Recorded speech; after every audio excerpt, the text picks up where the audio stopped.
This meeting of the Board of Trustees is called to order at 6:03 p.m. We have a quorum with Carlos Bustillos, Richard Cudier, Sotero Ramirez, Cruz Ochoa, Mike Rosales, and myself, Connie Woodruff. Trustee Lucero is unable to attend. Trustee Rosales, will you please lead us in the Pledge of Allegiance and a moment of silence?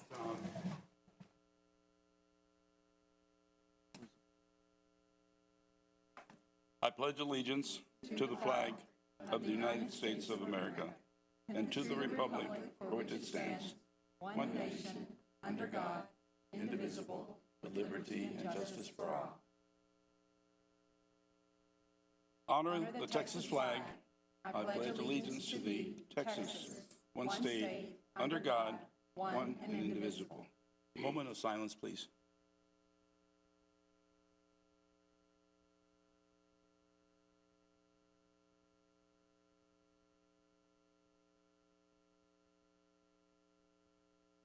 Thank you. Please be seated.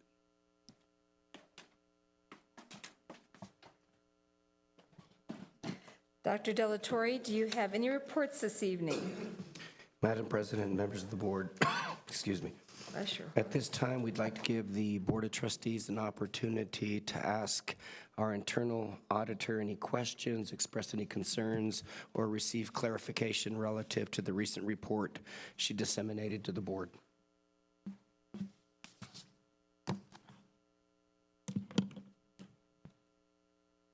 Good evening, everybody. Any questions?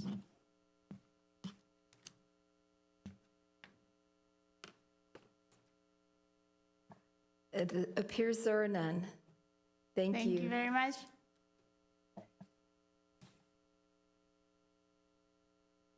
It's a new sound system.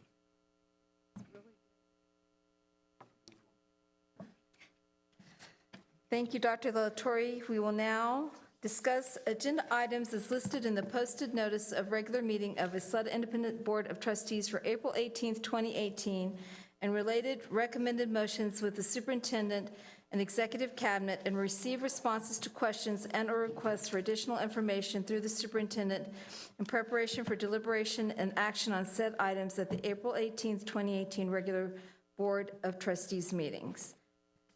Okay, so you grab this.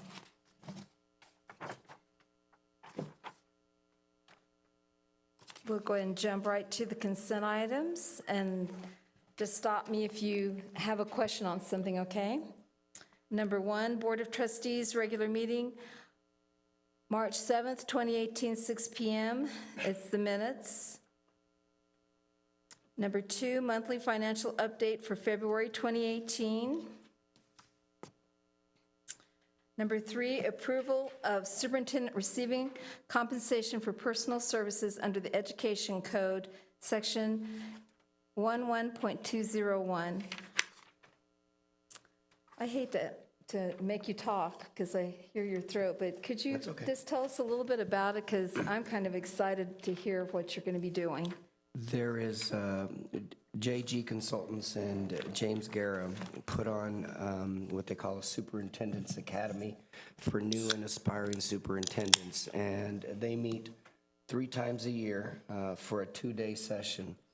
The first 2 sessions work nicely because it's a Friday, Saturday, and the Friday we typically don't have school, so the last time I went was Good Friday, and I was there really more as an observer. There were, I believe, 28 new or aspiring superintendents from all over the country. There's a curriculum that the consultant paid writers to create and design. My purpose for being there was to see whether or not I agreed or it resonated with me, and whether or not I could promote that curriculum. The next one is scheduled for June. It coincides with the SLI. So again, because this district is off on Fridays during the summer, it doesn't interfere with my responsibilities here. It's a day off in the summer, and then we do another 2-day curriculum with these same individuals. And then the last one is in November, and a lot of the school districts take Thanksgiving off, and then they take the Friday off. So they've been really I think, thoughtful about making sure that there's never an opportunity to what they call double dip, right? If that were ever to surface, then my options would be to come to you and ask you permission to do it and take a vacation day, or they've agreed that they'd have to get someone else to substitute for me. And then they'd basically pay for my transportation, my lodging, and a very nominal fee to present on behalf of JG Consultants. It's the only firm I've ever worked with. It's the first time I've ever done it, so I'm a little bit new to it. They did pay for my flight out to Fort Worth and back during the spring break, and that was it really, because I didn't present, so I didn't expect anything else other than that.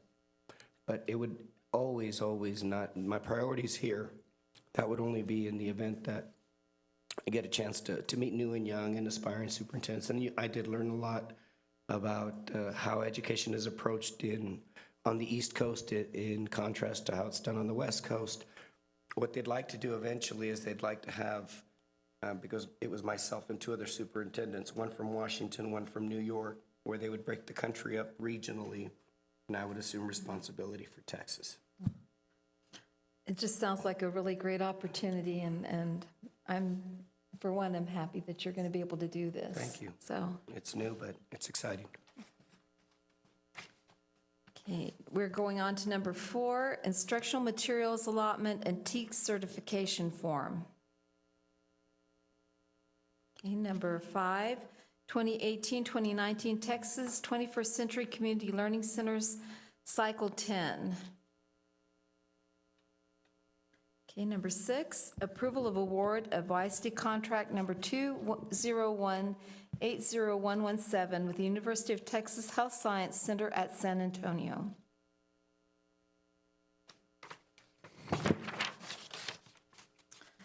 Number 7, approval of award of amendment number 1 to YISD contract number 201-40227 with the University of Texas at El Paso.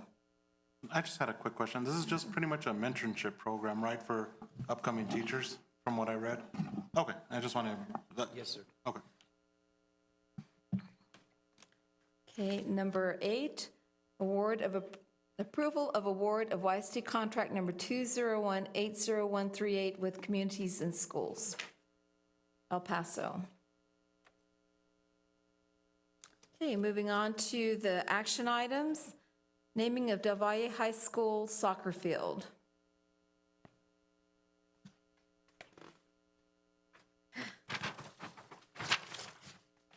Number 2, approval of award of YISD cooperative requisition for the purchase of audiovisual equipment, BAMS. Yay, Warriors. I think that's going to be too cool. Number 3, approval of award of YISD cooperative requisition for lease to own of teacher laptops, CDWG. I kind of have a question about that. Can somebody explain to me exactly how this program's going to work? I have Micha Villarreal. Micha?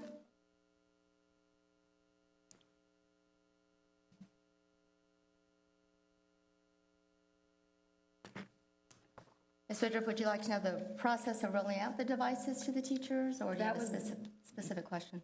No, more the process The of rolling out the computers or the laptops or, Laptops for teachers. right. We have a whole rollout that will be pending board of approval, of course, be rolled out to principals next week. But we plan to deploy those to teachers starting in July. It says lease to own for the teachers, or how's that going to work? No, ma'am. Well, the district would own them at the end of the 4-year lease. The district would own the computers?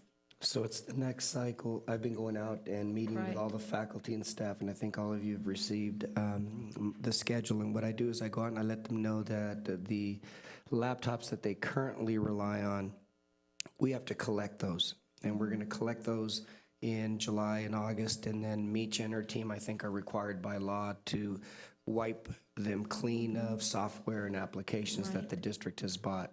We're looking into whether or not legally we can sell them back to the teacher at a very nominal price. A lot of the teachers have become very comfortable with their digital device. It won't be anything outrageous, I'm guessing $50, $70, $100.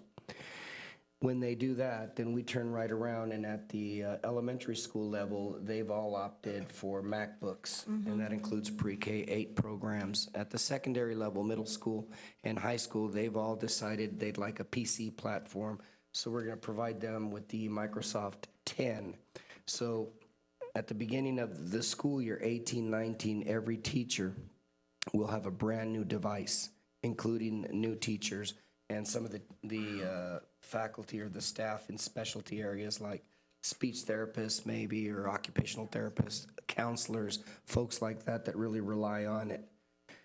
The program allows us to pay for those devices over a 4-year period so that the budget isn't impacted, and we're paying, $1 million a year.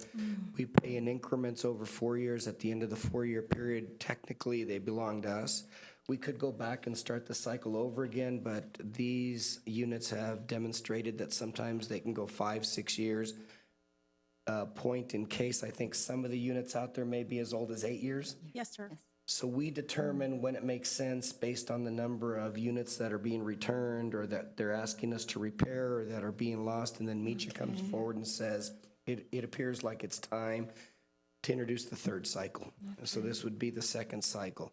What we're seeing and what Meecha has seen is that when they first started this program, the teachers almost exclusively relied on the unit to enter grades, take attendance, check their email, but they never got beyond being a tool, an organizational tool, a communication tool. What she's starting to see now is that more and more teachers are relying on them to educate students and to leverage learning, promoting video, providing them with access to all kinds of apps on the free World Wide Web. And so we seem to finally be migrating toward a generation of teachers that are very comfortable and intuitive with the units. We're hoping that by the time we get to cycle 3, they are as comfortable as millenniums as our students are as students, because at present our students are far more comfortable with the new units, the programs, and the apps than the adults are. And oftentimes the teachers remark on the fact that they learn more from the students, and the students educate them on what those units can do and what smart boards can do, and teachers take their lead. And what we're going to see, I think, over time is that tipping point where teachers begin to view it as paper, pencil, all of the things that used to be very traditional will be all contained in a laptop or a digital device. Did I cover it? I just had a, Very, very well.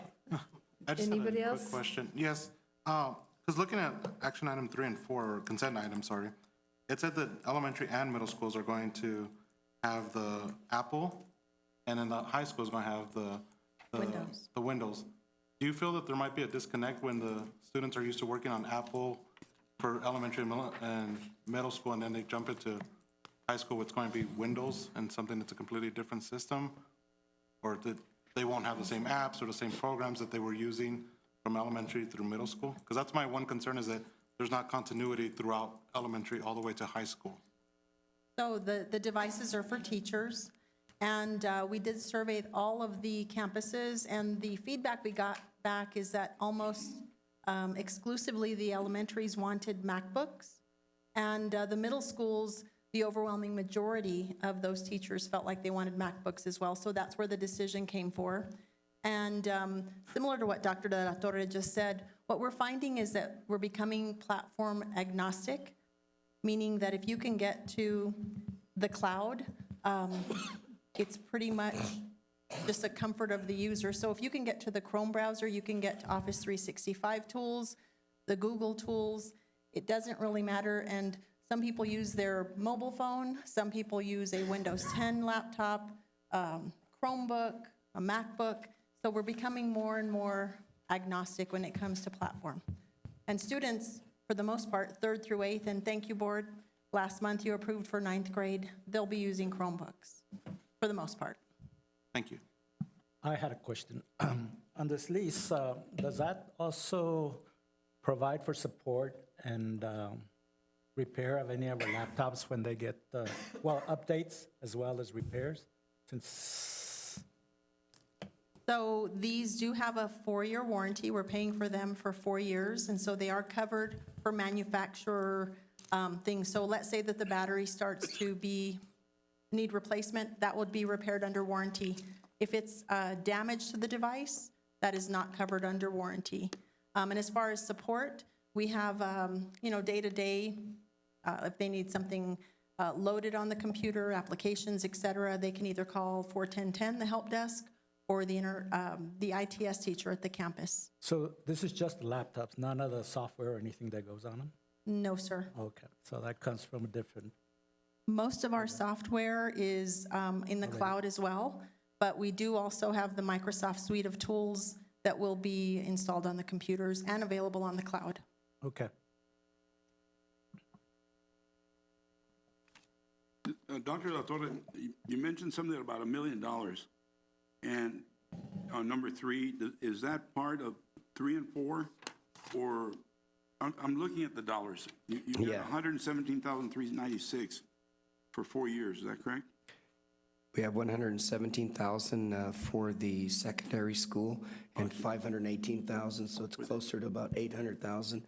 I guess one should never round up when we're talking about public monies. I apologize. $1 million here, $1 million there. Before you know it, we're spending real money. A little bit. I was just, okay, so so we're in for 117,396 and 7 cents, and on the other one it's 518,000 for 4 years. Looks like just a little over $700,000. Yes, Mr. Rosales, I apologize. And we do have the money. Yes. That's what I wanted. So if there's no other questions, I believe we discussed 3 and 4 on that. Yeah? Yes, ma'am. Thank you. Thank you, Mitch. Okay, number 5, approval of award of YISD Cooperative Requisition Number 26804 for the purchase of audiovisual equipment, TMES. Thomas Manor. Yay. Are we excited? Yeah. Okay, number 6, approval of award of YISD solicitation number 217046 RFP-RB district-wide hosted VoIP solution rebid. I have questions on that. That's voice over IP. That's where you use your telephone companies, and that's all done through fiber optics and everything else. So it's not wired anymore. It's you do it through the cable. I want to know, okay, They're going up for you. what is the savings to go over voice over IP? And who is going to, because we have to rewire some of our schools and all this stuff. Is that included in this cost, or is this just a, Good evening, Ms. Woodruff, Dr. Delatorre, members of the board. Tonight from TIS Department, we have Gloria Chavez and Teresa McDonald are here to explain and answer any questions you might have about this item. They are our experts. okay. So what is the savings of going over voice over IP? Excuse me. Yes, the savings for VoIP is going to be that we can use the existing data drops and hook their telephones into their computers. And we'll save on the maintenance we pay for each year on the existing system. We'll save on local and long distance and all of our software maintenance that we pay out every year. We hope to leverage those existing monies and to paying yearly for this service. Okay, when we say local and long distance, I understand local, but long distance, how does that work? Pardon me? Savings. The savings, we're going to leverage the cost that we pay today on that to pay for the service for the voice over IP. Is that what I think what he's asking is, how do you save on long-distance telephone calls? It's included in the service. Service with. It's unlimited local and long distance. Think of it like your cell phone bill. You go in and you purchase your telephone, and it's all inclusive with the package. Well, my cell phone's more expensive than my local line. I still don't feel like you've given me enough, I'm saying. Okay. the savings. I just don't, I need to see numbers. I need to see Maybe something that's laid out in a chart that I can look at. And I also need to know what schools are affected by this, or all schools. I know some of our new schools have already been pre-planned for that. That's paid under the bond. So one way of looking at it is that all schools currently have hardwired telephone that goes relatively unused, but we're paying AT&T or the provider for every one of those lines, even though people are relying, as you said, on cell phones, they're relying on internet, they're relying on Wi-Fi. One of the things that we're trying to do is accept that, acknowledge that, retreat from the hardwired telephone, take those savings from having that service and redirect them to help support the new service. Is that correct? Yes, and if I may, one of the biggest savings that we will have is that we don't have any equipment here on premise. And usually that takes a high cost of maintaining the equipment and then also the staff to maintain it. So that's a significant savings, plus the features and functions that are also out on the cloud are a lot more rich than what we have on I am premise. familiar with voice over IP. I mean, I've actually worked with it a lot. I even did assessments. We even did penetration testing. We can compromise that stuff, but that's another issue. I just want to know, when you say savings, to me, I need to see something more visual, more... Can we put together a BC with basically a before and after scenario?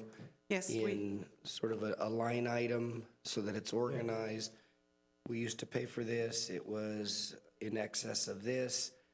Under the new system, we're not going to pay for this, and so the savings are this, but just walk the board right down sort of a cost analysis and comparison. That's sure. true. We have that, so we'll provide it for you. Yeah, because savings to me could be $1 or it can be $1 million. I mean, it's all matter of perspective.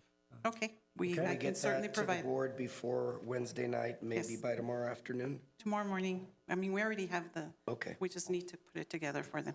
Okay, thank you. thank you.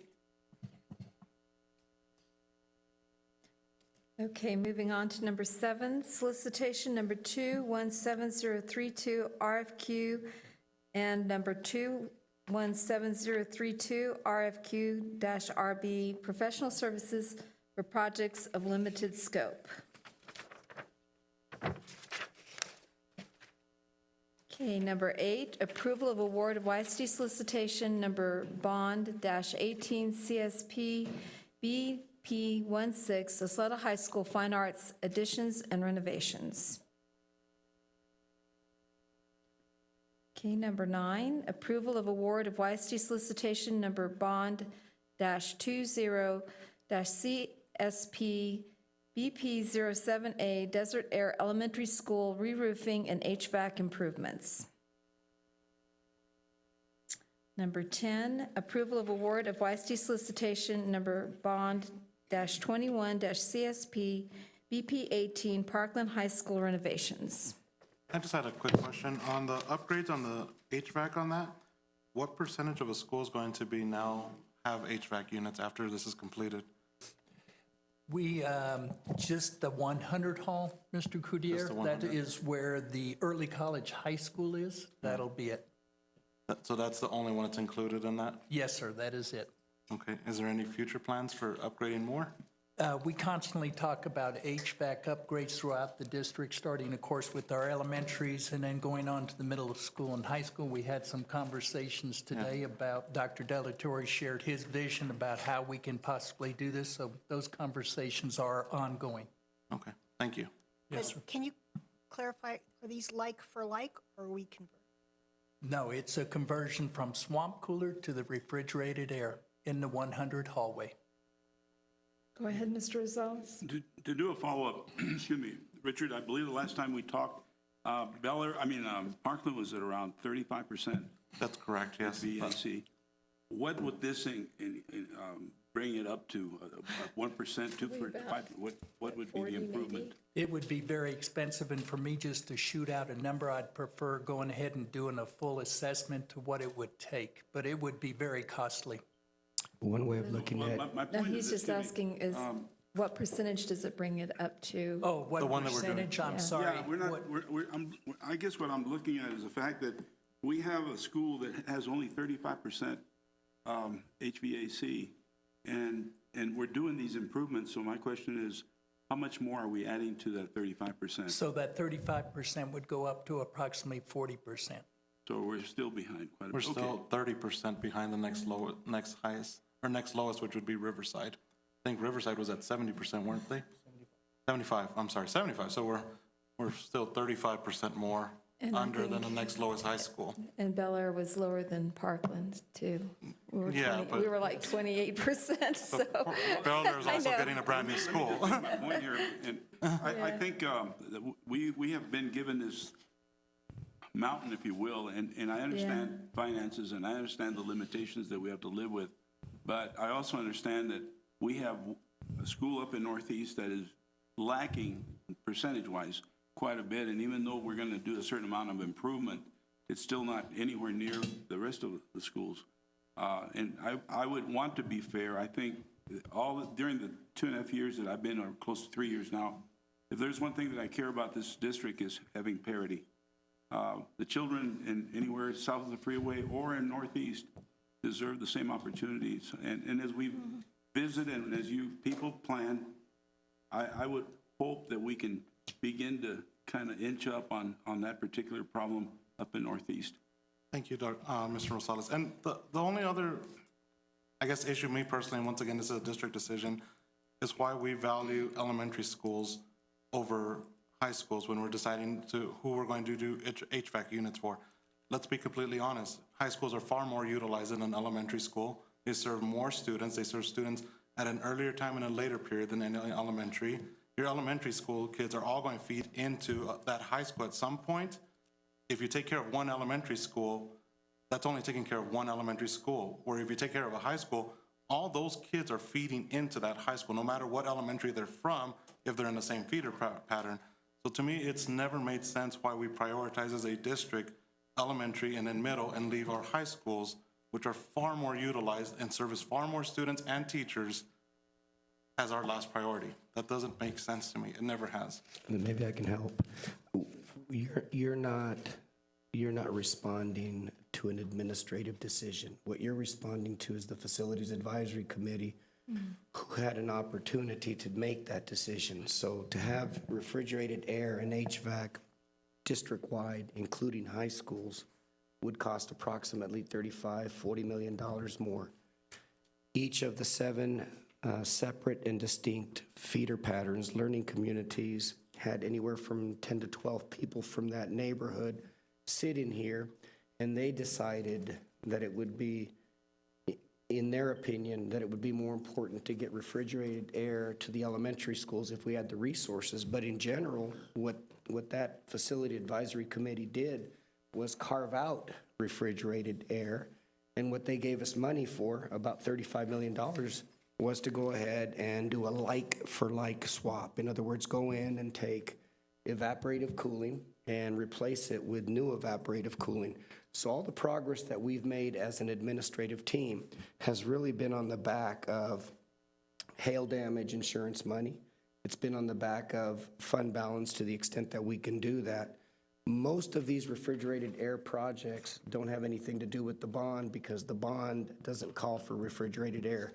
What we're trying to do is we're trying to take savings from bond projects that have come in significantly under budget, and we're trying to augment the like-for-like model, right? But in doing that, we want to keep it in that feeder pattern. So for example, if we have additional monies in the Ysleta feeder pattern, I don't want to redirect them to another feeder pattern because the voters and the Facility Advisory Committee determined that that money was for the Ysleta feeder pattern. So I'll give you an example. Capistrano Elementary School was supposed to get a 6-classroom wing. You look at the enrollment surrounding Capistrano Elementary School, they will never need those 6 classrooms. So why not take that money and provide them with refrigerated air? And in doing that, we can almost provide, or can provide, Ysleta Elementary School with refrigerated air. And we get to knock out 2 elementary schools with 1 budget. Because the biggest difference, and I don't quarrel with what you say, high schools are heavily utilized. I mean, they're open 7 days a week, almost 24 hours a day. But they're sometimes 5, 10 times bigger than an elementary school. So the elementary schools that we've brought before the board have been anywhere from $2 million to $3 million to provide refrigerated air.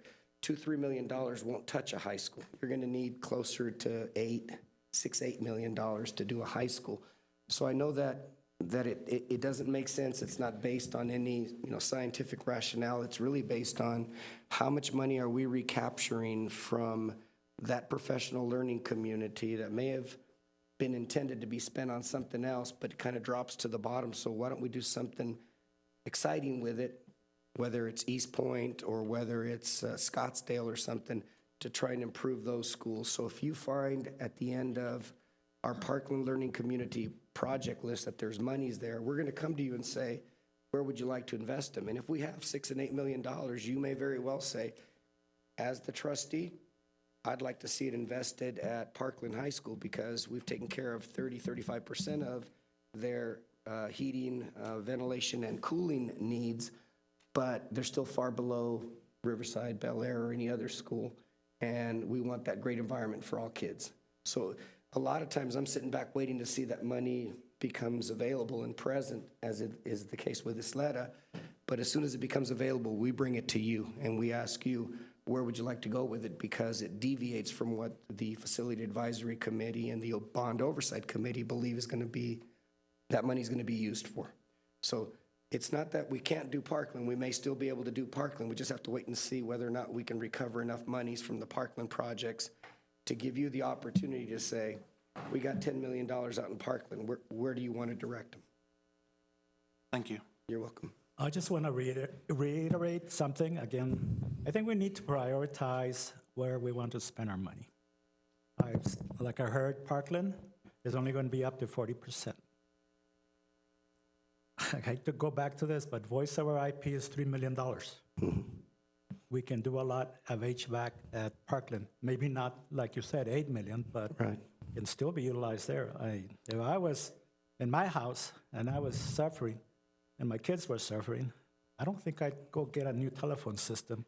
The challenge you have is that the Facility Advisory Committee and the people that voted for the bond voted for $10 million in technology. You can't take technology money and put it into HVAC. What funds are this coming out of? The bond. Let me see. Can you read?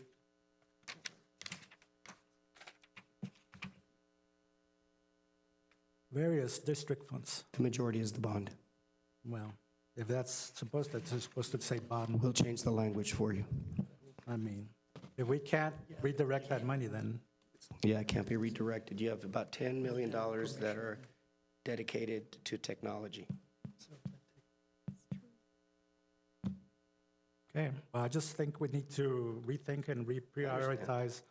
It looks kind of, even though it was set out from bond money, I think when kids are not, and our teachers and everybody is not in a good environment, I think we would need to rethink how we spend our money. And we don't disagree with you. It's something that we've had a very, very strong interest in doing. What sometimes we have to consider is that the children and the teachers are very uncomfortable Yes. for 6 weeks in a year. Because once the school year starts and you get to October, the temperature drops significantly. And so for the remaining 6, 7, 8 months, it's not uncomfortable. And then we get back into May and June, and it may be a little uncomfortable. So you have to weigh whether or not that takes precedence to get them through what amounts to 2 weeks in August and maybe 3-4 weeks in September before we get to October, and that no longer is an issue. Notwithstanding that, we want them to be comfortable, but we have to have some kind of a system in place that doesn't make it appear as though we're being arbitrary relative to which schools we pick to put refrigerated air or install refrigerated air. And we do it very thoughtfully and very deliberately, but the reality is when I put that item out there, both in May of 2015 and in November of 2015, it was on the ballot for May. May failed. The folks that helped with selecting the projects in November felt like, look, you went out for $450 million, it failed. We can't take that chance. Let's keep it at 430, because if we include the refrigerated air, you're back up to 460, 470. Some people may see that as a slap in the face, as an insult.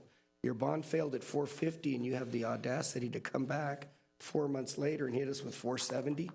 So I understood why they were there, but I promise you it is a priority for us. What we're trying to do is take resources that we recover from being very, I think, meticulous with our budget, and little by little reinvent this district by putting refrigerated air units at those schools that both have the capacity and the enrollment, because we have plenty of schools out there that have refrigerated air that are half empty.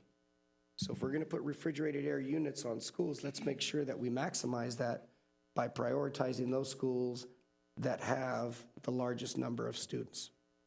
I mean, that's kind of the way we've approached it.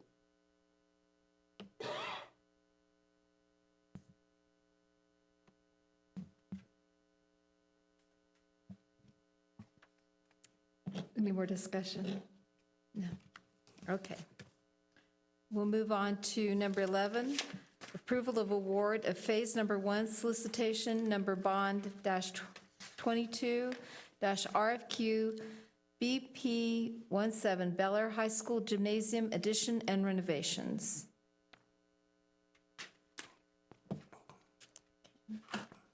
Number 12, approval of award of YISD solicitation number bond -25-CSP BP21 Eastwood Knolls, Ysleta Middle, and Tierra del Sol fire sprinkler system upgrades.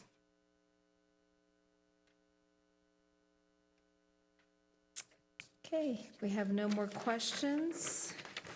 We'll move on to our next item, which is to review, discuss, and deliberate on proposed 2018-2019 budget. Yes, you know what, we'll take a health break. Go ahead.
Okay, I reconvene this meeting at 6:55 PM.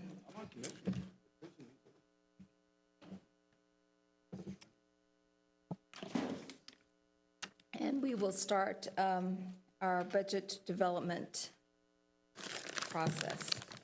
Go Good ahead, evening, Ms. President Woodruff and members of the board. So this evening, I have a short agenda. It is a rather long presentation, though, and I'd like to start with the thing that matters most to all of us, our people, which is our human capital, the most valuable asset the district has.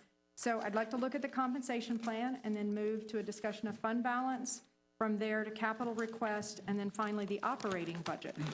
I know there will be lots of questions throughout. I think I may answer many of them as I go through the presentation, but if there's something that you just can't stand to let it go, then stop me and I'll make sure I address it at the time.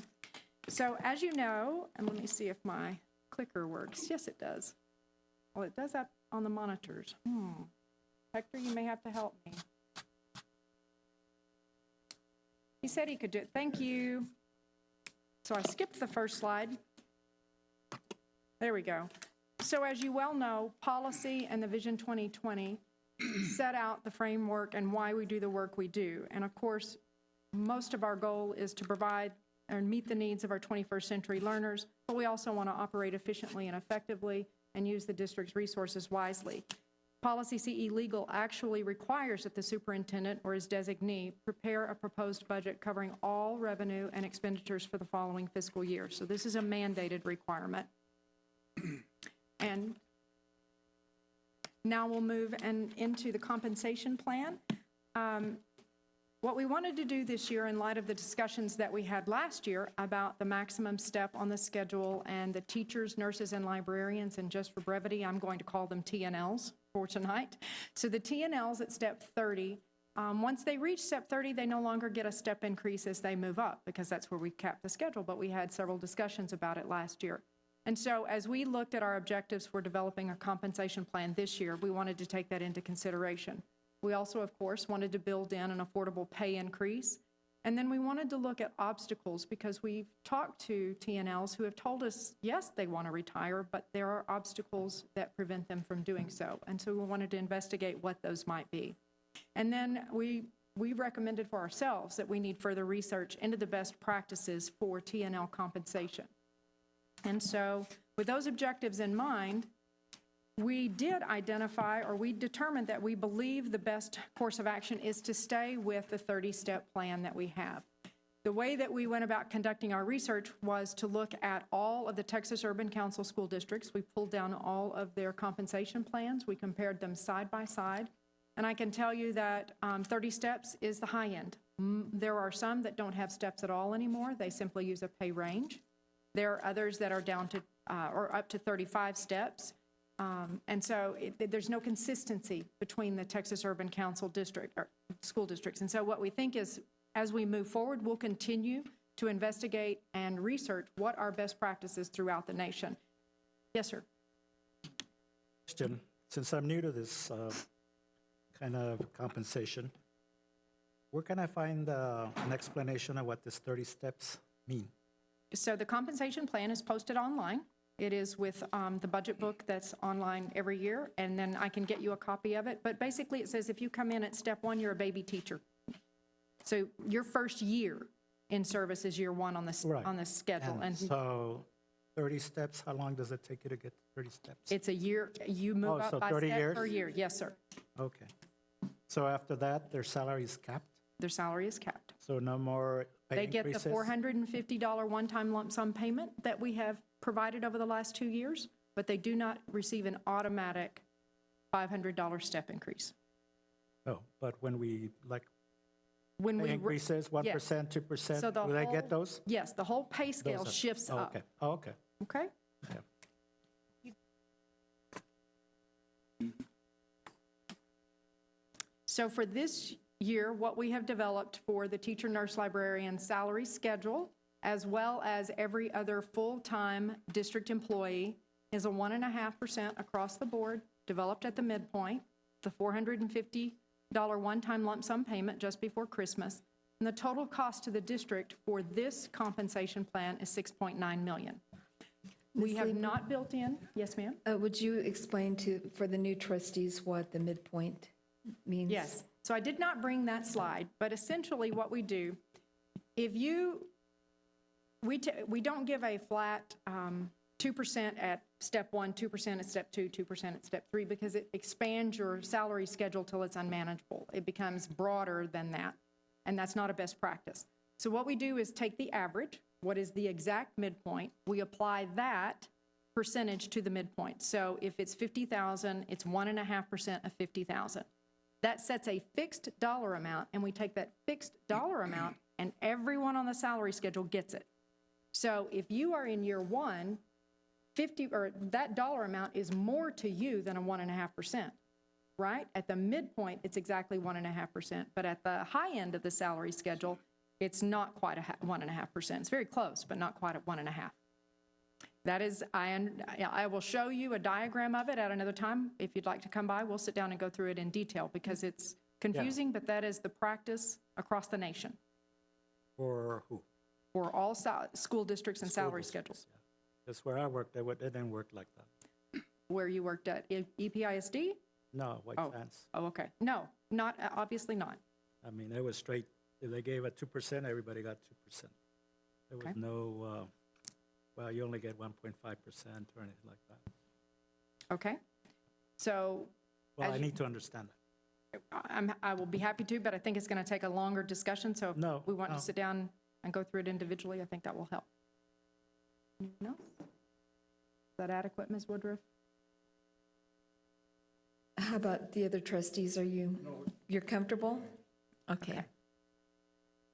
And just as a highlight at the bottom of the slide, we are not increasing the health plan contributions for employees or for the district. Currently, our health plan fund is in pretty good shape, and so we are not raising the contributions for either district or employee. And you may recall that the last increase for employees was in 2014. So we've held premiums or contributions by employees flat since then.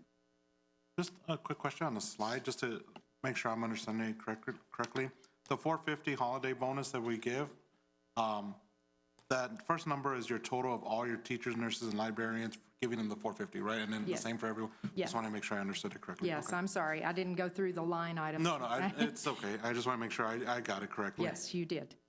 All right, so on the next slide, we have come up with an idea based on surveys that TCG conducted with teachers and nurses and librarians and other employees who come to retirement planning seminars. And you don't see this, but I'm just going to talk a little bit about what this unused sick leave policy is.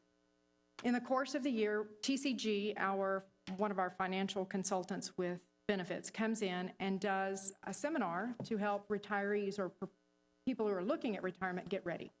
And we asked them at the time, because we have heard from employees that we're scared to retire. We don't know when we want to. We don't know what it entails. And so we asked TCG to conduct an anonymous survey and ask people that came to the seminar what are the obstacles that prevent you from retiring, and about how long until you think you want to, so that we can help you plan. And almost without fail, it was concern about healthcare premiums in the future and that they might not have enough money in retirement. And so our ability to help them is somewhat limited, but we were able to come up with some ideas that we thought might benefit them. So as you may know, anyone who has been employed by the district since 1996, full-time employee, continuously employed by the district, is eligible to receive up to 80 days of sick leave payout when they retire. Now, they may have a bank of 80 days, but they are not eligible to get it until they actually retire from the district, and it's a value to them. So I'm going to go ahead and go to the next slide and just tell you what we are recommending. So for teachers, nurses, librarians, and administrators who have been continuously employed by the district since '96, we are proposing an addition to policy DEC local that would add these new provisions to it. So for those people, we are recommending a payout of their up to 80 days, if they have that in their bank, effective with an irrevocable notice of retirement delivered to us by December 31/18. So if they say, I'm ready to retire, and they give us that notice by December 31st, for retirement effective June 30th, we will pay them within 30 days, 80 days worth of sick leave, up to, with an additional 100 days if they have, up to 100 days if they have 80 days in their sick leave bank. So it's a little bit confusing, but there's a premium to it if they give us early notice. And what that allows them to do is we will roll that contribution or make that contribution into a deferred tax plan where they can start letting it grow and build in value by investing it on their own. And if they so choose, they may actually withdraw it from that plan at that time. But that lets them have control of it as soon as they give us notice. This accomplishes a couple of things. Can I say one thing on that? Yes, sir. I think that's a good idea when they can roll it over, that amount of money. Again, when I retired, they gave me a lump sum. I couldn't roll it over. And they took a bunch Bunch of tax out of I it. wish Yes. I could have rolled it over and saved myself a lot of tax money on it. I'm a little bit confused when you said 80 days, and then you put, excuse me, you on new advance notice lets the TNL or administrator be paid up to 100 days with an early payout contribution to. Okay, so I give you my notice of retirement, and I have 80 plus days, more than 80 days. Then you will take up to 100 days? We will pay you up to 100 days So with it it. moves it up from 80 to 100, is that correct? Yes. Okay. All right, that's it. Just a quick follow-up on that. If they give you notice, let's say January 1st, they can't get any of the 80 days then? Well, they would still get their 80 days when they do retire, but they wouldn't get 100 days effective within 30 days of their notice. Okay, so. So they could don't still get lose their 80 days they at don't- all. No. Okay. We can't revoke that. That Yeah. is a given. Anyone who was continuously employed since 1996 gets their bank of sick leave up to 80 days when they retire, period. But they lose 20. Right. don't- So They would lose if 20. this Would they is- still be able to roll over those 80 days or no? When they do retire? Yeah, Yes, I think they can. I don't think there's any prohibition against that. okay. Thank you. If, when they retire regularly and they get their sick leave payout, I think they have options about how they can do that that have nothing to do with this. Just in round numbers, an 80-day, what does that mean, dollars and cents? Putting it to your 403B or the 57? Do we have any idea what that would be? Yes, we do. So give me just a minute and let me look through my notes here. So you know what, I'll just run through this. We have roughly 477 employees who are eligible for this payout. Okay. All right? We estimated half of those, we looked at worst case. What's worst case scenario for us, the district, at paying that cash out of pocket? And it could be as much as 18 million total? 17 million total. So 8.5 if they took that offer. Could be paid out immediately. So if you're a teacher and you're making about $65,000 a year and you divide that by 180 days, you're going to get about a $28,000 pay. Going into your 401 or 457. That's for 80 days. For 100 days, that 28,000 would become $35,000.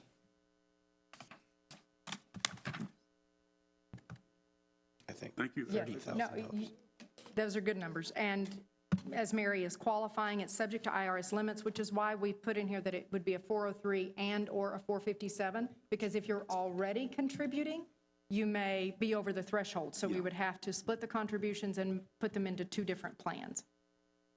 And that's possible, right? Yes. Yes. All right, anything else? No? Okay, so what does this accomplish for the employee? I think we've already talked about that. It lets them get ready for retirement. It gives them the cash in advance so that they can invest it. They can do other things with it if they so desire. For the district, what we have learned is that if they accumulate 80 days, and that's the cap they can get paid for when they retire, they tend to use their sick leave because they don't want to lose it. So anything over 80, they start using, and then we pay a high cost to bring substitutes in. And so it's hard on the district when we're constantly bringing substitutes in to cover for this use of sick leave that they don't want to lose when they do retire. So it helps us in terms of that cost, and it gives us sufficient notice as we plan for the next year's staffing. So we're not doing shifting and we're not doing right sizing because we already know in advance, 6 months in advance, this is what we're losing in staffing. Okay? Can I ask you another question? since I haven't retired, and I should have, but they don't give me anything. Are we having any form of 5-year, 10-year seminars where you make these, not you make them, you offer this information to teachers? And I would think that most of our teachers do think into the future. I'm not saying that they don't, but there's always that percentage of individuals get to be at that time to leave, but they haven't really done all their proper planning. How, do we have a schedule? So we do actually, and that's why we were able to conduct the survey, because we have them come in usually twice a year, something like that, and those seminars are offered not only at our school district, but at Region 19 and other school districts. And we encourage our employees to go. We put out mailers or emails and things like that. And you would be encouraged to know that in the survey, there were at least half of them that said 5 to 10 years down the road, I'm not planning to retire until then. So they were taking advantage of the opportunity to learn about how can I prepare for retirement 5 to 10 years out. All right, so with that, I'd like to move into a discussion of fund balance. And this is a little more detailed, and you'll have to forgive me, but I think it's important, especially for our new board members who have not been with us through a discussion of fund balance.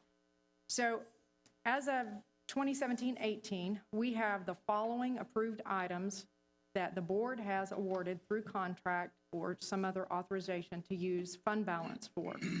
And you'll notice at the top of the slide where we talk about committed fund balance. And let me describe what that means for you, because it's important in just a moment.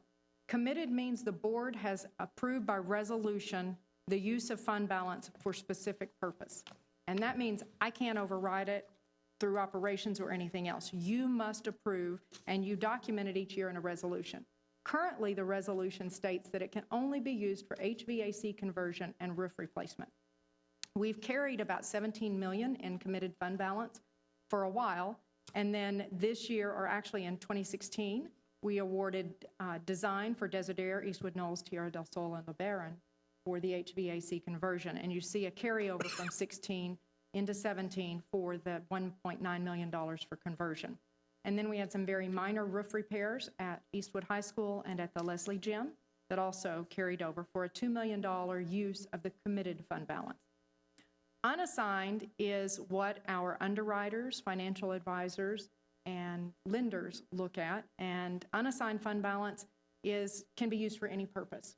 And during the course of this year, we have brought to the board $11.8 million worth of authorizations. And you can see the very first one on the list is the ABM HVAC project, and I'm going to bring that up again in just a moment because it's important as we plan for our uses of fund balance. But so far, through 2018, the board has authorized us to use $13.9 million of our fund balance. And you know we've had a very healthy fund balance. These are certainly appropriate expenses. They are capital related. They're not ongoing. And so I don't have any concerns about the types of items that are here. Now, as we look at this slide, this is where it gets more detailed. You can see in the first column, we talk about those categories of fund balance. And I'm going to describe all of them now because it's important. Non-spendable is inventory, basically. It's something I can't quickly convert to cash. And so you can almost look at the financial statements and see what's on there that I can't convert to cash right away, and that's going to be inventory. Restricted is the highest form of restriction on fund balance, and we have none in that category. It's usually a legally imposed condition. Then we have committed fund balance, and that's the one I just spoke with you about that you have to authorize by resolution, and you set that usually once a year or less frequently if you choose. The assigned fund balance, we've talked about these before. You, especially when we're doing capital projects, you may authorize it in 16, but there's no way we can get it all done. And so what we do is move that budget authority with the purchase order and cross timelines, and we call that assigned fund balance. And then unassigned is, again, what we can use for any purpose, any legally authorized purpose we can use unassigned fund balance for. So at the end of last fiscal year, we had $99 million in combined fund balance.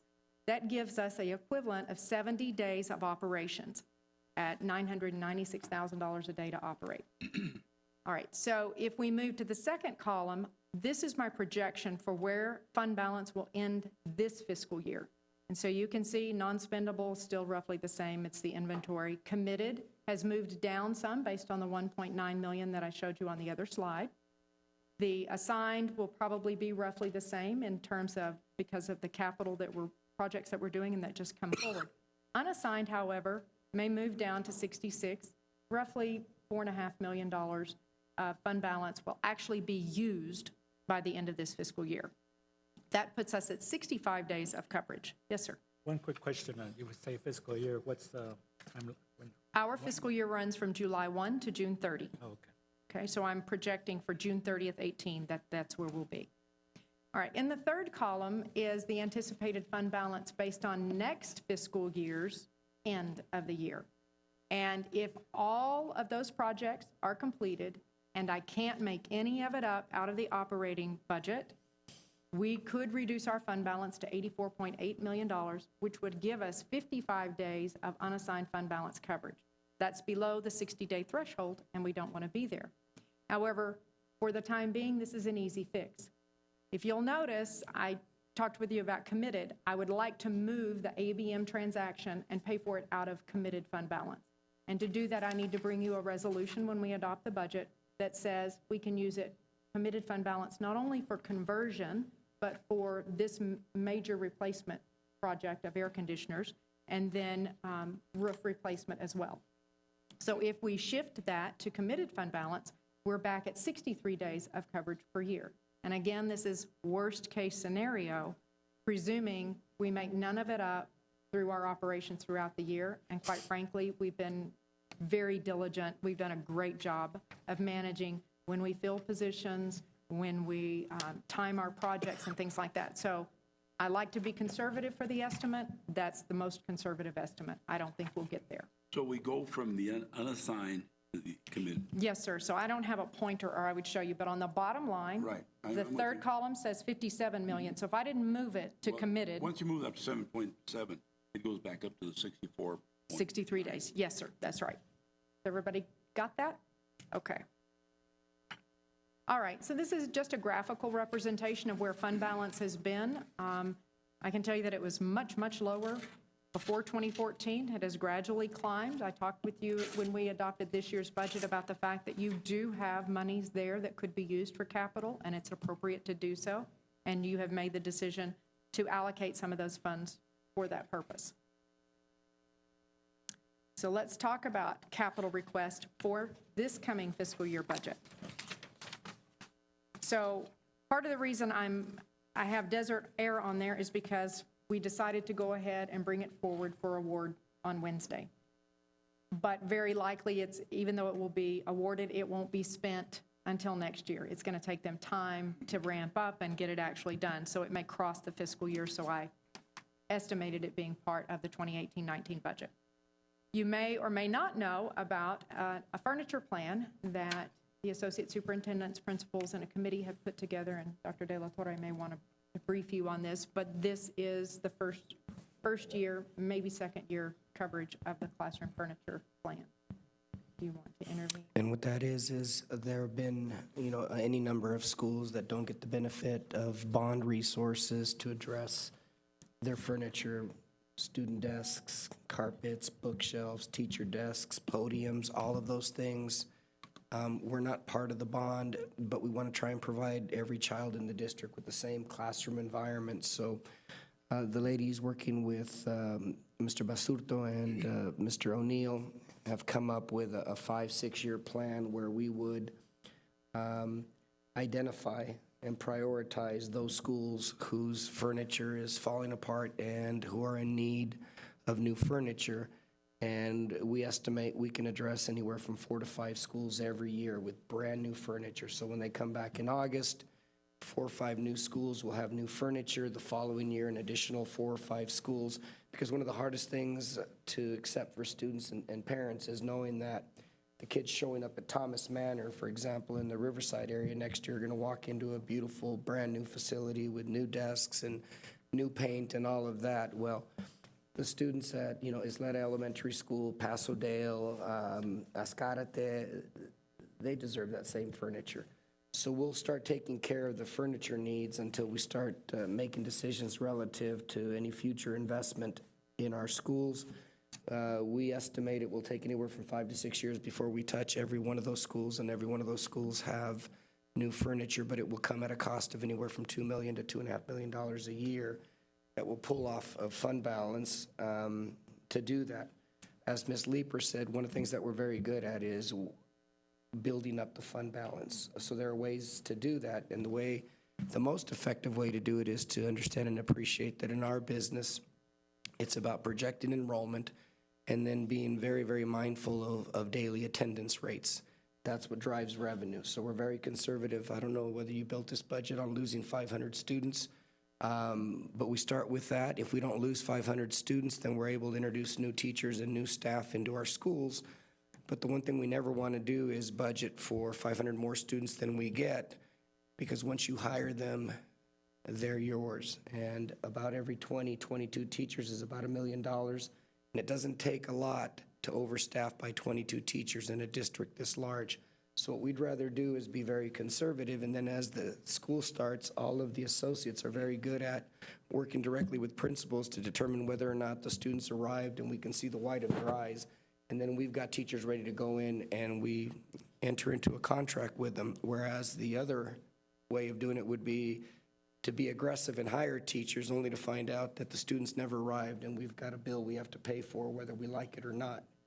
And every year we've been able to do that, to pull back into $2.5 million into the fund balance that make up for things like furniture and things like desert air and some of the things that we're recommending we invest in, because we think we can get some of it back, if not all of it back, by being thoughtful relative to staffing. Thank Can you, I sir. just ask real quick, what's the lifespan of furniture usually for the schools? And I know obviously students can destroy things and things get destroyed, but typical lifespan, I guess. In an elementary school, we've still got elementary schools that are relying primarily on the wooden furniture. So that tells you just how old some of those desks are. They still have some of the desks that open, and you put the books in. At other schools, you get some evidence of someone having bought them furniture, but oftentimes in this district, it has been the responsibility of the principal. So the principal has to look at their budget and decide whether or not buying new desks and new rugs and bookcases is as important or more important than computers or something else. And so because of the district having a history tied to what they call site-based decision-making, they're all over the place. And one of the things that we as an instructional leadership team decided to do was create district-wide standards to promote equity and equality among all students. So this gets us there over the next 5 years, where everybody starts on a clean slate, whether you're at a brand-new school or whether you're at an existing school. At the very least, your furniture and your fixed equipment is equal. Thank you. Thank you, sir. So moving on then to teacher and student devices, this is for the next year's order. So we would order these in the spring of 2019 for deployment in the fall of 2019-20 for that school year. And then buses and white fleet. We have had this allocation in the budget before. We pulled it out last year because we had other plans, but now we're putting it back in so that we can continue to replenish buses and white fleet for the students. Can you explain this teacher-student devices? Yes, sir. Is this part of the laptops and things such as that? This is a portion of it, but most of it is the Engage Me devices. Oh, okay. Okay. So most of them are for the 10th grade level next year, and then a small percentage is for those teachers who have lost or damaged or need their devices replaced. All right, so now we'll move into the operating budget. And as Dr. De La Torre very nicely pointed out, and it was perfect timing, here we are for enrollment and average daily attendance. So when we build this budget, we obviously start with what does our revenue look like? And we do project a loss of 500 students per year. Here's the actual variance in ADA. And so you may know that enrollment decline, we expect enrollment to decline by 500. However, our average daily attendance is a percentage of that, 96, 95%, somewhere in there. And so in 2018-19, even though we are projecting a decrease of 500, we are expecting 125 new students at YWLA. New young ladies that will be joining us as we add a grade there. And that's why you see a net of 389 students lost as we projected revenue. This decrease in revenue is about $2.5 million in foundation revenue, and this year only available school funds will make that up. But in the next biennium, that available funding might not be there, and so we would feel the impact more in our next year's operating budget. Yes, sir. When Eastwood is completed, what are your projections for that school? I don't have the individual school projections with me, but we do have them for every school, so I can get you that. I would think that we would have an influx of students from outside of the district that want to be part of a new first year at Eastwood High School, so. That could work. One of the things we may do is we may try and initiate the registration process sooner so that we get an idea of how many ninth graders are coming or are interested in enrolling at Eastwood, other than those at Eastwood Knowles and in our own district. It's quite possible that this board may have to consider capping that school at some point, because I can see it becoming a runaway train where everybody in town wants to go to that school, and that could be problematic. Can I set the number? 27? I think that the actual number is probably set by the capacity, and I think the capacity, they built that school to accommodate 2,400 students, and you've currently got 2,230 or something like that. So really, you've only got room for about 170, 200 more students. And I think we lost, what, 60? That didn't want to deal with the construction, so those families will be back. You'll have probably room for 100 new students, and then you've got to decide whether or not you're going to make that available to 10th, 11th, or 12th graders, or whether the only new students you're going to consider are going to be ninth grade students who didn't run out on you when it was ugly and now want to come back when it's complete. And one of the things we're going to do for all of you is you're going to know by then, you're going to know exactly how many students from your learning community leave and where they go, and how many students from other communities that leave come to your learning community. So you can see who's coming and who's going and where they're coming and going from. You'll also be able to see why they're coming and going. So you've got X number of students that are leaving Ysleta High School and going to Bel Air High School. Well, how many of them are going to Bel Air to do the Health Profession Academy?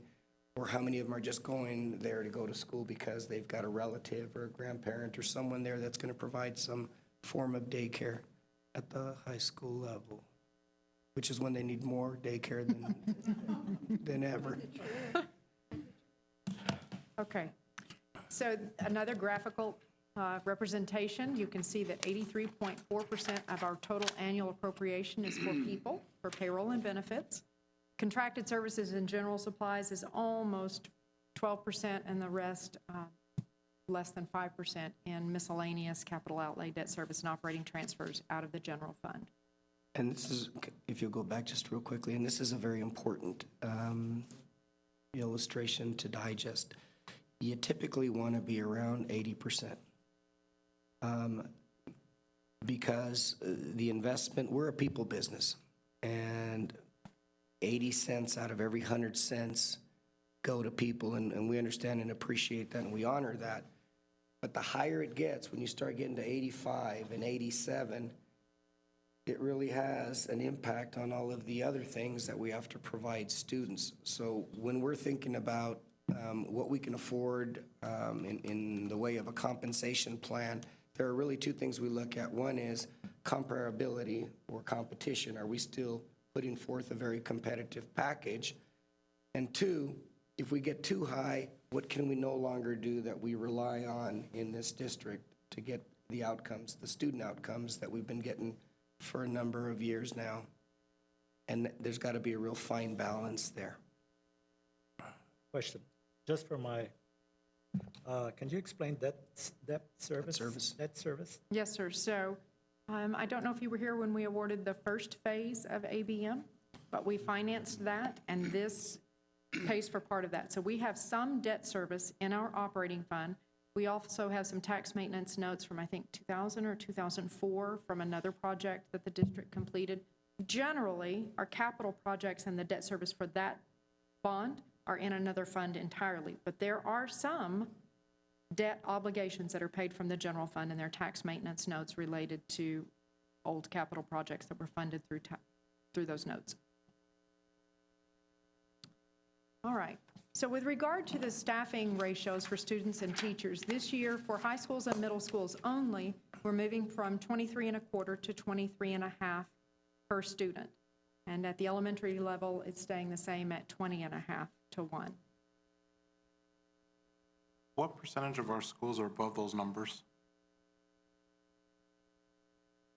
Not a lot. From almost starting in January through March, we meet with every principal and we look at every position and their projected enrollment at that school, and then we level. And then Bobby comes back again, Ms. Russell Garcia comes back in the fall, and they do the same exercise based on the little faces that show up. The actual numbers. Thank you. Are there any standard student to teacher ratios that exceed this by a bunch? No, sir. No, I think we've come to you and asked for a waiver on a number of occasions, but they're usually specialized courses where the students may be limited English proficient or non-English proficient, and we just can't, you've got 2 or 3 more, and you've got to make a decision whether or not to go out and hire another $40,000, $45,000 teacher, or ask the state to allow the class to have 2 kids more than they typically should have by state standards. But I think we do as well, if not better, than most school districts at projecting enrollment and then staffing according to our staffing guidelines. And again, that also promotes equity across the district. Okay, so here's the meat of the numbers for 2018-19. In the first column, 2017-18's adopted budget. And as you may recall, we brought a proposed budget that was balanced to you, but at the adoption date, you asked for 0.5% more in employee compensation, which represents the excess at the bottom of 1.4 million more in appropriations than revenues. For 2018-19, we brought or are recommending a balanced budget again with 376.9 million in revenue. The appropriations, just briefly, salaries and benefits indicate an increase between last year and this year of only 1.4 million. The reason for that, and everything is included in here, so we're talking about the one-time lump sum and the 1.5%, but we continue to right-size, and this represents savings from right-sizing and administration. It represents salary savings because we budget every position as if it was fully filled all year long, but obviously that doesn't happen, and so you're seeing some of those savings reflected here. On the non-salary line, where we're saving $1.17 million, that really has mostly to do with one single contract that we are not renewing, and it generated a savings in that line, which is also helping us to cover the salaries and benefits in the line above. What's that contract that we're not renewing? Imagine Learning. Okay, just want to make sure. And so here is just a brief overview of the calendar, where we are to date, and what you can expect to see as we go forward after including your recommendations from this evening. We are already at April 16th at the workshop. On May 9th, we plan to bring you back the budget for adoption. We'll have the public hearing that evening. And then in August, we'll come back with the certified tax rolls and ask you to adopt the tax rate. With that, are there any more questions?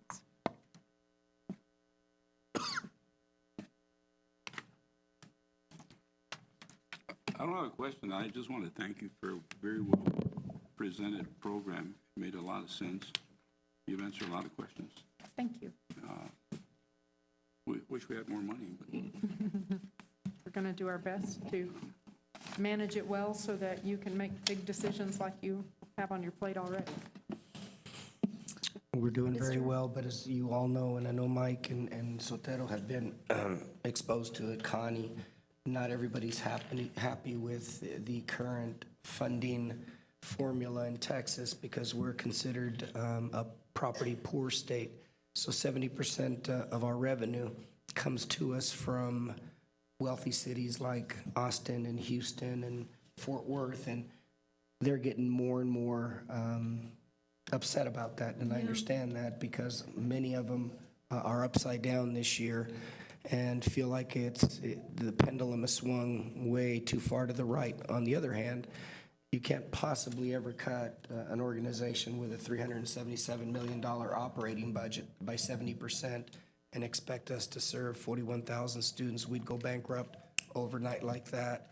And the adverse impact it would have to El Paso and the El Paso economy, because, again, nearly 85% of our resources go to people who use it to pay for mortgages and cars and rent and all these things would go away. So we know it can't go away. We're just always a little nervous about what iteration or what form it may take in the future that would reduce the revenue that we receive now. Federal funding was supposed to be a little bit harsher, and somehow we got a better budget out of Trump. I don't know how that happened, but we're going to be okay. So we're not in a bad place. I wanted to say, I actually attended at the NSAB conference, the LAC Council for TASB, where we're setting forth the legislative agenda for the upcoming session next year. And what Dr. De La Torre is saying is absolutely correct. I ended up on the committee or the group that had discussed funding, and it was full of the Chapter 41 schools that are not happy about losing their funding, and so what he's saying is exactly true. So it is something to think about anyway. Mr. Hermitas? First, I'd like to say thank you to Dr. La Torre and Ms. Leeper. And I know that this presentation and the work on the budget is a team effort, and it takes a lot of work, lots of effort, and it's a year-round effort. We are in a good place right now as a district, and that's thanks to the leadership, and that's thanks to the vision that this team has brought to the table. And I'm appreciative to the trustees who have been part of that, a huge part of that. I would like to take a couple of moments to talk about a few things that are on my mind. And this is not necessarily driving any new budget things, but it's just something I would like for us to think about as we move forward. As Ms. Woodruff stated, we attended NSBA and had a chance to attend other meetings. And one of the things that we need to be aware of, and Dr. La Torre mentioned it just briefly, we're about a year away from the next session. There's a very dark cloud at the end of that year from now. That the legislature is going to start with about a $8 to $9 billion shortfall of bills they did not pay on the last session. And so the question is going to be what's going to happen. Like Dr. La Torre, I was amazed with the federal budget that it wasn't as bad as it could have been. Certainly doesn't meet all the needs, but it wasn't as bad. The question is to see what the Texas legislature does going forward. Some thoughts that I'd like to share, and I would ask us to think about this going forward, and I'll be brief, is that we talked about the Vision 2020 plan early on. I would recommend that as we move forward, Dr. La Torre, President Woodruff, and trustees, that we begin the process now of developing Vision 2025. And I think that if we consider looking at a summer retreat, perhaps that can be the meeting where we develop that framework pushing forward. And I know Dr. La Torre is already working on that, and I don't know if he has it on paper, but I know he has it going forward. And so I think that would be something that we need to do. And as part of that, we are a district that is getting smaller, and we've addressed the needs through aggressive management, budget management, personnel management, and again, vision. But the reality of the fact is that we're getting smaller. And this board has a responsibility to this community to meet those needs, whether it's in 2020 or 2025. And so I won't belay the discussion on that, but I would tell you that at some point we're going to have to talk about those things, folks. And either we do it, or what I think is, as far as transparency, is we go back to the community and we have a series of meetings and talk about the things that we need to do, and perhaps they can help us develop the 2025 vision.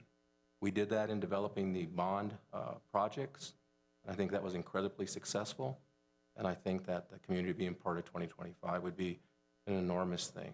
It'd be a great thing moving forward. The other things I'd just like to touch on briefly and projects as we go forward is that security continues to be a major issue for our schools. And I would ask that we continue to focus on security for all our schools moving forward. I'm pleased with what we did with the bond project. I'm even more pleased by the fact that a trustee can no longer get through the door unless he properly identifies himself. That pleases me to no end. But I would ask us to look a little harder. Dr. Latorre and I had the pleasure of visiting the Valle Verde Early College High School last month, I think it was, for recognition that Mr. Covey and his team has received for the school. They have some unique problems and unique challenges that we need to be concerned with. And so I know that Mr. O'Neill and Dr. Latorre have already looked at some of these, but I would ask that we go back and look at Valle Verde, not only from a safety and security point of view, but also how we can better serve that campus. They are certainly deserving of it. They have earned our respect through strong leadership there and great success. Even though this is Mr. Bustillo's thing, I know they've been working on this, CTE needs to be a big part of what we do. I know there's a lot of discussion. We keep learning more every day, as Mr. Basuto shared with me today and Mr. Bustillo's. And so I would ask us to not only continue to look forward to see how we make ourselves better with what we have, but also to continue to think about the things that we need to do for the future. I think there's some opportunities out there that we haven't had the chance to look at just because we just haven't had a chance to talk about it, but figuring out how we do that, and again, how we make them great. And I have my great confidence that we can do that. Again, I know there's plans in the work for CTE for the new facility, or redesign and the programs, looking at the programs and making sure we're successful. But I would ask us to take a look at that. I would also ask us to look at counselors. And I would like to talk about counselors at all levels, whether elementary, middle, or high school. I think our counselors do a great job. I think they've got a lot on their plate. And I don't know how to make that, I don't know how we make that better. And so, I have a concern when I hear a parent tell me that my son's a senior and still hasn't seen a counselor, and it's April. And so we need to talk about how we accomplish those things and how we serve children. I would also like to talk about counselors in the area of last month or 2 months ago, I don't recall correctly, we approved additional monies for licensed counselors. I understand we have a handful of licensed counselors in our school district. I'd like us to rethink about the way we do that. Perhaps optimizing our use of our own licensed counselors instead of contracting out gives us a little more control on how we do things. And then again, addressing issues at the high school level and also at the middle school level. Middle school, I love middle school. I think that's the great, and she doesn't have a stick on me, so she's not threatening me over here. I love middle school, and I've spent a lot of time this year looking at middle school, visiting other middle schools, not just only in our district, but also reading about it and trying to better understand it. We have some unique challenges in middle school. And by the way, not just in YISD, but across the state and across the nation. And so I'd like us to go back and look at middle schools and think about how we do things and how we can do things better. What happens to a child? They go from 5th grade and they have this huge love of reading that we've instilled in them in primary, in elementary. And then for whatever reason, we lose some of that. And so middle school struggles to get that child ready for high school and meeting the testing assessments. And I don't like them, but that's just the nature of what we have to deal with. But then we get them to high school and they've lost ground. And this is not true of all children, okay, certainly. But there's a percentage there. And so I would like us to find a way to make reading exciting, do something special for the middle schools. And I'm not sure how we do that. You all are the experts. And so I would like us to look at middle school, see how we do things. Maybe, I don't know if it's a curriculum issue. I don't know what we need to do. But we have great administrators. We have great teachers in middle school. I just think we need to to look at that just a little bit closer. I promise, I'm getting closer to being done. Young Men's Leadership Academy. I'd like for us to go back and talk about that and look at that again. I haven't heard a report lately about young women's leadership, but I have no doubt that we're doing well under the leadership there. And so I would like for us to do Young Men's Leadership Academy. I'd like us to find a home and a principal and begin that process. I think there's a bunch of great opportunities there. And after visiting the Obama School with the previous group of trustees, so I don't want the new trustees to think we left them out. We didn't. It did happen before you got elected. I was amazed at what the Obama School for Boys in Dallas was doing. And, you know, I think we can do great things as well. We're doing great things now, but I think we can do great things as well. And then my last thing, and this is to go back to things. And by the way, this is y'all's fault. You let me go to leadership TASB, and so I have a different perspective looking at things across the state. I have become, I don't know what the word is, interested in K through 8. Okay? And Brenda and Mrs. O'Neill, don't give me the look, okay? But I have become interested in K through 8s. We have some great K through 8s in our district. We have some great K through 8s. And again, thanks to the leadership that we have in those schools. Is that the right thing to do? You know, what else, you know, is that the right direction to go? And as we go forward, is that something that we want to look at as part of the Vision 2025? And so I would ask that we look at those sort of things as well moving forward.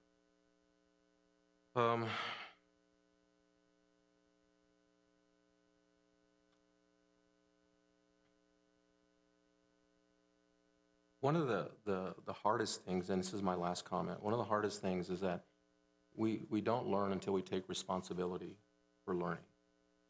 And that's true of us as adults and as children. And so, you know, how do we go about creating that sense of responsibility?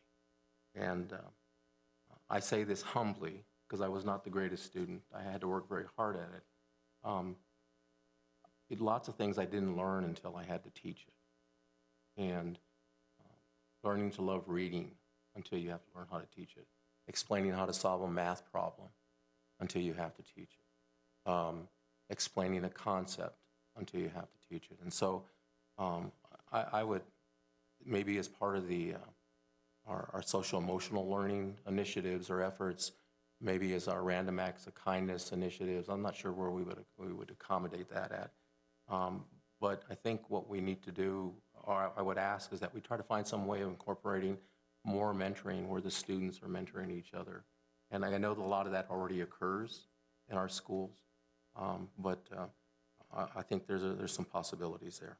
So I think these are not complaints, these are not weaknesses. I think these are just opportunities for us to grow and continue to be great. Again, as I mentioned before, I have traveled the state over the last year. Folks, we are lucky to be at YISD. And I will say this, I'm not supposed to say things like that, but we are blessed to be at YISD. We've got a good group of trustees. Thank you so much for your leadership.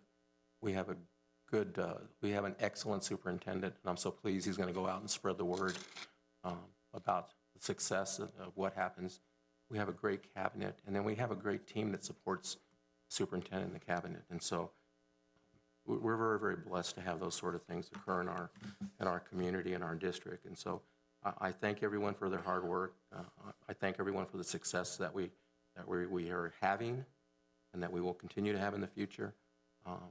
And I thank everyone for making the hard decisions. But again, let's keep challenging ourselves to be as great as we can be. And I think we can do that. And I actually think we're already there, but I think we can be even greater. Thank you so much, President Woodruff. If there's nothing else, may I have a motion to adjourn? I pass it on to President Woodruff, a motion to adjourn? I move to adjourn. I don't even know how to say it. I don't think you should pass that to me. We got the point.